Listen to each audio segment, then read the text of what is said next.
Chválim Ťa, blagoslovím Ťa, kláňajem Ti sia, slavoslovím Ťa. Blagodarím Ťa, veliký ja rádi, slávy Tvojej ja.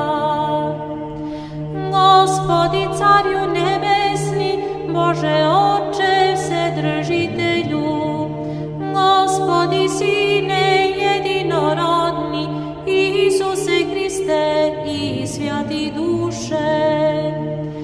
Gospodi Bože Agnče, Boží Syne Oteč, zemňa aj griech míra, pomiluj nás.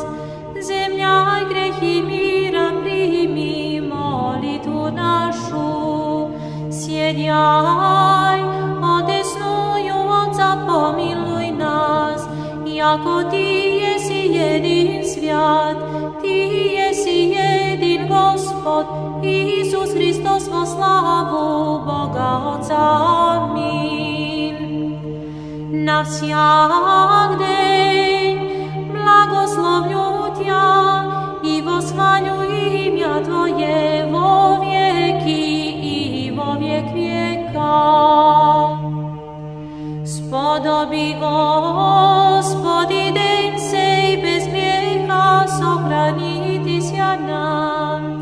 Blagosloven jesi Gospodi, Bože Otec našich, i chválno, i proslavljeno imя Tvoje vo vieky. Amin. Budi Gospodi milost Tvoja na nás, jakože upovahom na Tja.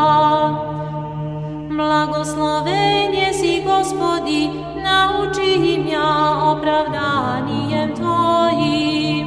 Blagosloven jesi Gospodi, nauči imя opravdanijem Tvojim. Blagosloven jesi Gospodi, nauči imя opravdanijem Tvojim. Gospodi, pribježište min, jesi nam rodi roda zriej. Gospodi, pomiluj mňa, iscieli dušu moju, jako sogrieših Tebie.